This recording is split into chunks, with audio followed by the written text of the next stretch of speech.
حضور صلی اللہ علیہ وآلہ وسلم کی روزمرہ کی زندگی سادہ سی تھی۔ آپ صلی اللہ علیہ وآلہ وسلم اپنے کام خود کیا کرتے تھے۔ مویشیوں کو چارہ ڈالتے، بازار سے سامان خریدتے، کپڑوں کو پیوند لگاتے، اکٹھے کھانا کھاتے، اور اگر بعض دفعہ کھانے کو کچھ بھی میسر نہ ہوتا تو خدا کا شکر ادا کرتے اور بھوکے ہی سو جاتے۔ کبھی کئی ہفتے چولہے میں آگ نہ جلتی اور پانی اور کھجوروں پر گزارا ہوتا۔ سادگی کا یہ عالم تھا کہ آپ صلی اللہ علیہ وآلہ وسلم کی غذا جوں کی روٹی تھی، اور نبی اکرم صلی اللہ علیہ وآلہ وسلم کے یہاں چھلنی نہیں تھی، اس لیے اس کی بوسی پھونک مار کر ہی ہٹا دی جاتی تھی۔ عمر بھر آپ صلی اللہ علیہ وآلہ وسلم نے نہ کبھی چھنے ہوئے باریک آٹے کی روٹی تناول فرمائی اور نہ ہی کبھی دسترخوان پر کھانا کھایا۔ آپ صلی اللہ علیہ وآلہ وسلم نے کبھی کسی کھانے کو برا نہیں کہا، جو کچھ موجود ہوتا تھا وہ تناول فرما لیتے تھے، اور بھوک نہیں ہوتی تھی تو چھوڑ دیتے تھے۔ آپ صلی اللہ علیہ وآلہ وسلم اپنے اہل و عیال سے زیادہ اپنی امت کی سہولت کا خیال رکھتے تھے۔ جو مال و دولت اور چیزیں آپ کو موصول ہوتی آپ فوری طور پر لوگوں میں تقسیم کر دیتے تھے، اور کبھی ایسا بھی ہوتا اپنے لیے کچھ نہ چھوڑتے۔ ام المومنین حضرت عائشہ رضی اللہ تعالیٰ عنہا فرماتی ہیں، بعض اوقات 3 روز تک گھر میں آگ نہ جلتی اور آل نبی 1 یا نصف کھجور کھا کر روزہ افطار کر لیتے۔ آپ صلی اللہ علیہ وآلہ وسلم نے بہت سادہ زندگی بسر کی اور وصال سے قبل فرمایا، میرے ورثہ کو میرے ترکہ میں روپیہ پیسہ کچھ نہ ملے گا۔ حقیقت میں آپ صلی اللہ علیہ وآلہ وسلم کے پاس دنیاوی ساز و سامان میں سے کچھ تھا ہی نہیں جو کسی کو دیا جاتا۔ حالت تو یہ تھی، آپ صلی اللہ علیہ وآلہ وسلم کے ذرہ مبارک ایک یہودی کے پاس 30 درہم کے عوض گروی رکھی ہوئی تھی، اور آپ صلی اللہ علیہ وآلہ وسلم کے پاس اتنی رقم بھی نہ تھی کہ اسے چھڑا لیتے۔ حضور صلی اللہ علیہ وآلہ وسلم کے دسترخوان پر جب کوئی مہمان آتا تو آپ صلی اللہ علیہ وآلہ وسلم بار بار اس سے فرماتے جاتے، کھائیے اور کھائیے۔ جب مہمان خوب سیر ہوتا، بے حد انکار کرتا، تب آپ اپنے اسرار سے باز آ جاتے۔ آپ صلی اللہ علیہ وآلہ وسلم نے ترکہ میں صرف اپنے ہتھیار، ایک خچر اور تھوڑی سی زمین کے سوا کوئی چیز نہیں چھوڑی، اور ان چیزوں کے بارے میں بھی ارشاد فرمایا کہ یہ خیرات کر دی جائیں۔ حضرت حفصہ رضی اللہ تعالیٰ عنہا فرماتی ہیں، گھر میں ایک ٹاٹ کا ٹکڑا تھا جسے ہم دوہرا کر دیا کرتے تھے۔ حضور صلی اللہ علیہ وآلہ وسلم اسی پر آرام فرمایا کرتے۔ ایک رات میں نے خیال کیا کہ اگر اس کی 4 تہیں کر دیں تو ہو سکتا ہے آپ صلی اللہ علیہ وآلہ وسلم کو زیادہ آرام ملے گا۔ ہم نے ایسا ہی کیا۔ جب صبح ہوئی تو آپ صلی اللہ علیہ وآلہ وسلم نے پوچھا، رات کو تم نے میرے لیے کیا بچھایا تھا؟ میں نے کہا وہی آپ کا ٹاٹ تھا، مگر اس کی 4 تہیں کر دیں تاکہ آپ بہتر طریقے سے آرام کر سکیں۔ آپ صلی اللہ علیہ وآلہ وسلم نے فرمایا، نہیں، اسے تو جیسا پہلے تھا ویسا ہی کر دو، اس نے مجھے نماز شب سے باز رکھا۔ آپ صلی اللہ علیہ وآلہ وسلم راتوں کو اتنی دیر تک نماز میں کھڑے رہتے کہ پاؤں مبارک پر ورم آ جاتا تھا۔ یہ دیکھ کر بعض صحابہ نے عرض کیا، یا رسول اللہ صلی اللہ علیہ وآلہ وسلم، آپ کی مغفرت تو خدا کر چکا ہے، آپ کیوں زحمت اٹھاتے ہیں؟ ارشاد ہوا، کیا میں خدا کا شکر گزار بندہ نہ بنوں؟ ایک مرتبہ نبی کریم صلی اللہ علیہ وآلہ وسلم کی خدمت میں ایک شخص آیا اور بولا، یا رسول اللہ، میں بھوک سے بیتاب ہوں۔ آپ صلی اللہ علیہ وآلہ وسلم نے اپنی کسی بیوی کے ہاں پیغام بھیجا کہ کھانے کے لیے جو کچھ موجود ہو بھیج دو۔ جواب آیا، اس خدا کی قسم جس نے آپ کو پیغمبر بنا کر بھیجا ہے، یہاں تو پانی کے سوا اور کچھ چیز نہیں۔ پھر آپ نے دوسری بیوی کے ہاں معلوم کیا تو وہاں سے بھی یہی جواب آیا، یہاں تک کہ آپ نے ایک ایک کر کے اپنے تمام گھروں سے پتہ کیا تو سب کے ہاں سے اسی طرح کا جواب آیا۔ اب آپ صلی اللہ علیہ وآلہ وسلم اپنے صحابہ کی طرف متوجہ ہوئے اور فرمایا، آج رات کے لیے اس مہمان کی میزبانی کون قبول کرتا ہے؟ ایک انصاری نے کہا، یا رسول اللہ صلی اللہ علیہ وآلہ وسلم، میں قبول کرتا ہوں۔ یہ انصاری ان کو اپنے گھر لے گئے اور گھر جا کر بیوی کو بتایا کہ میرے ساتھ رسول اللہ صلی اللہ علیہ وآلہ وسلم کے مہمان ہیں، ان کی خاطرداری کرو۔ بیوی نے کہا، اس وقت تو گھر میں صرف بچوں کے لیے کھانا ہے۔ صحابی نے کہا، بچوں کو کسی طرح بہلا کر سلا دو، اور جب مہمان کے سامنے کھانا رکھو تو کسی بہانے چراغ بجھا دینا اور کھانے پر مہمان کے ساتھ بیٹھ جانا، تاکہ اس کو یہ محسوس ہو کہ ہم بھی کھانے میں شریک ہیں۔ اس طرح مہمان نے تو پیٹ بھر کر کھانا کھایا اور گھر والوں نے ساری رات فاقے سے گزاری۔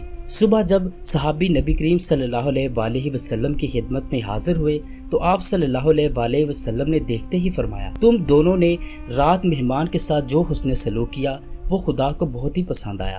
آپ صلی اللہ علیہ وآلہ وسلم کو حوض کوثر عطا ہونا یہ ایک خاص انعام ہے جو اللہ تعالیٰ نے اپنے پیارے حبیب صلی اللہ علیہ وآلہ وسلم کو عطا کیا ہے۔ ایک بہت بڑا حوض جو کہ دنیا کی نہروں سے کہیں بڑا ہے، اس کا دودھ نہایت سفید اور شفاف ہے، پینے میں بے حد لذیذ ہے، اس کے برتن آسمان کے ستاروں کی طرح بے شمار ہیں۔ حضور صلی اللہ علیہ وآلہ وسلم اس سے اپنی امت کے خوش نصیبوں کو پلائیں گے۔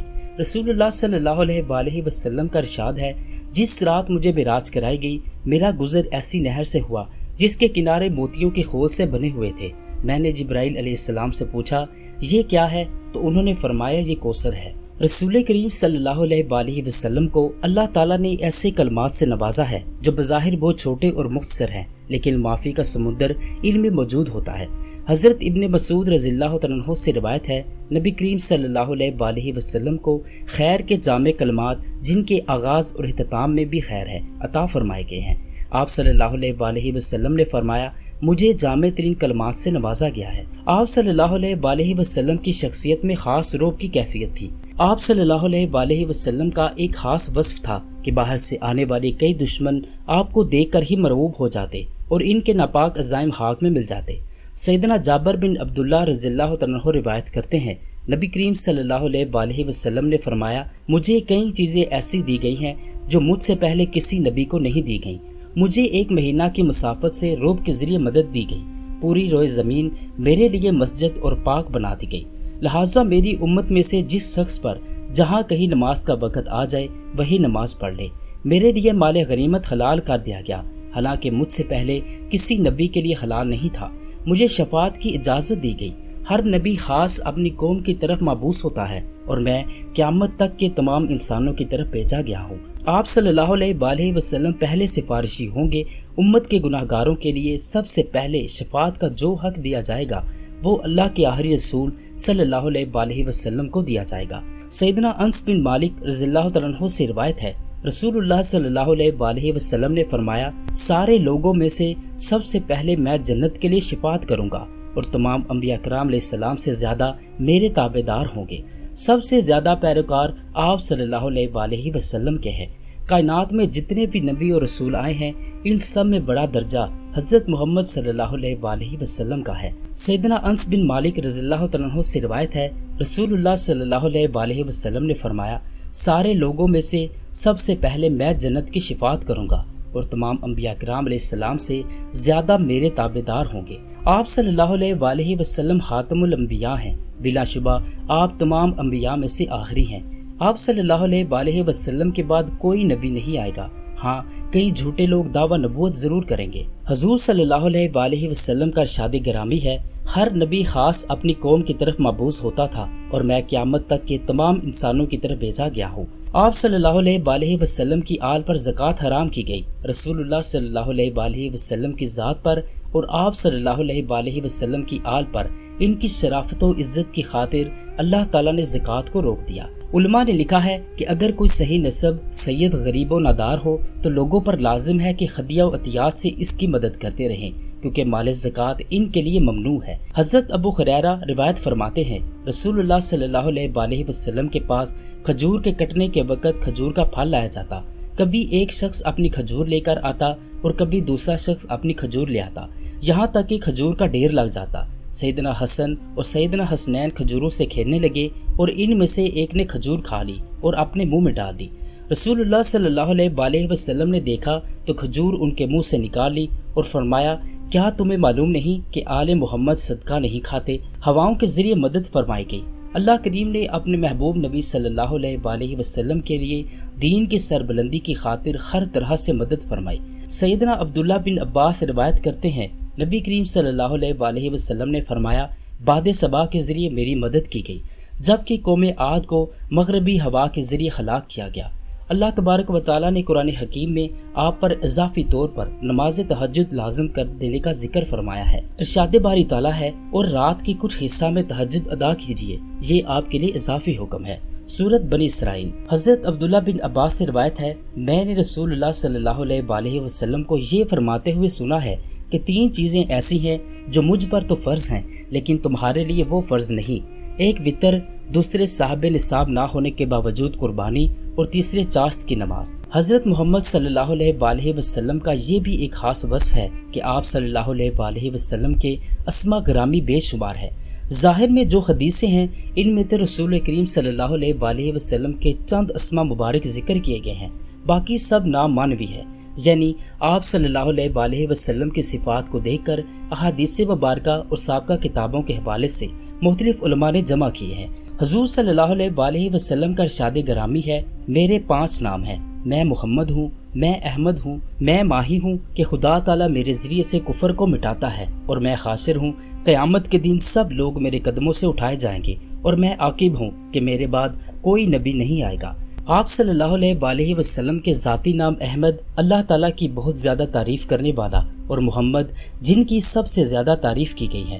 آپ صلی اللہ علیہ وسلم کی امت حماد ون ہے، یعنی بہت زیادہ تعریف کرنے والی، خوشی اور رنج میں یعنی ہر حال میں۔ آپ صلی اللہ علیہ وسلم کا خطبہ بھی اللہ کی حمد سے شروع ہوتا ہے۔